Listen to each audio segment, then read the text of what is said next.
لیکن لوگ نہیں رکتے بھائی، لوگ بڑے سیانے ہیں، لوگ تلے ہوئے ہیں کہ ان کی زندگیاں تباہ ہوں۔ خاص طور پہ جو بچیاں ہیں، معصوم دماغ کی ہیں یا لڑکیاں ہیں، جو ایک محبت کی بیماری پڑی ہوئی ہے اس بڑے صغیر کے اندر، وہ اس نے جانیں لے کے ہی چھوڑی ہیں،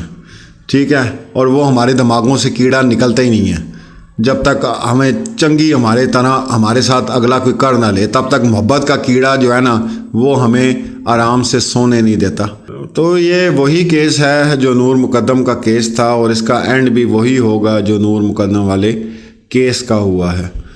اس میں کل میں نے اپنی ویڈیو میں یہ بات بول دی تھی کہ انہوں نے یہ لفظ بولا جی کہ یہ ایجنٹ ہے، یہ لفظ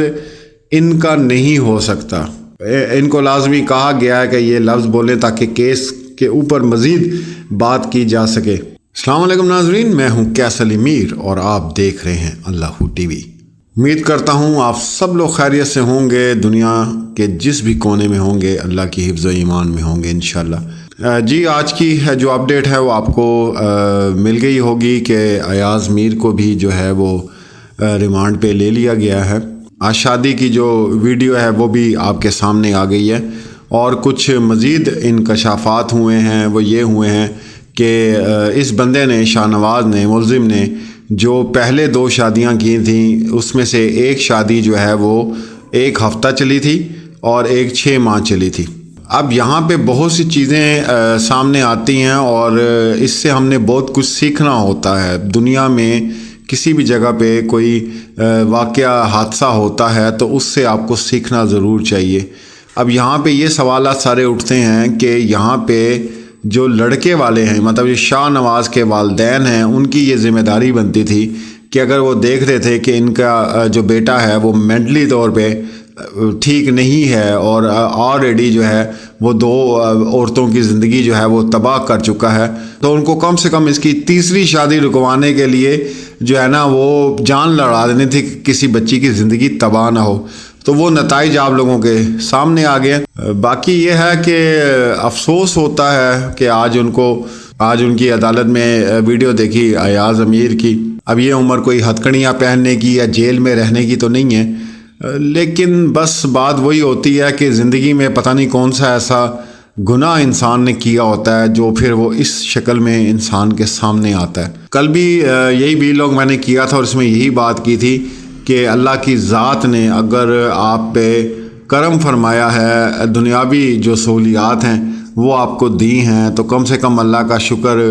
آپ کرنا نہ چھوڑیں، اور کیونکہ وہ جس طرح دیتا ہے عزت تو پھر اس طرح پھر وہ ذلتیں بھی عطا کرتا ہے،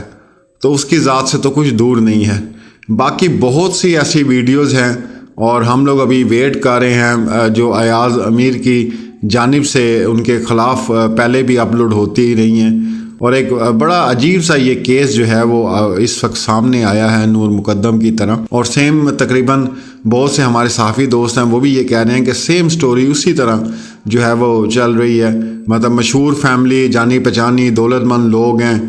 اور وہی بات ہے کہ نشے کے عادی۔ تو ابھی میں جہاں تک سمجھتا ہوں کہ اس کیس میں بہت کچھ چھپایا جا رہا ہے اور بہت کچھ ابھی منظر عام پر آئے گا۔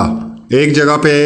تو وہ ایاز امیر جو سب سے پہلا ان کا انٹرویو ہم لوگوں نے آپ کو کل دکھایا تھا، اس میں وہ کہہ رہے ہیں کہ جی یہ اللہ کسی کے ساتھ نہ کرے، مجھے جیسے ہی فوراً اطلاع ملی تو میں آ گیا ہوں، لیکن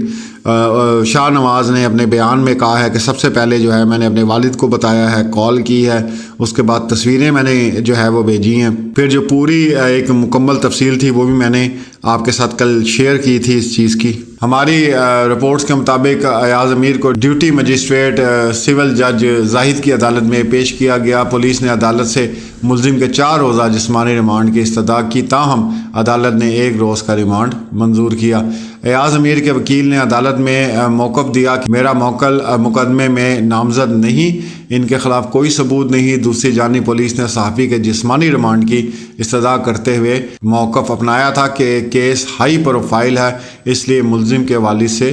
تفتیش ضروری ہے۔ سارہ کے قتل کیس میں 302 کے ساتھ دفعہ 109 بھی شامل کی گئی ہے اور ایاز امیر اور ان کی اہلیہ کو بھی شامل تفتیش کیا گیا ہے۔ ڈسٹرکٹ اینڈ سیشن عدالت اسلام آباد نے بیوی کے قتل کے ملزم شاہ نواز امیر کو 2 روزہ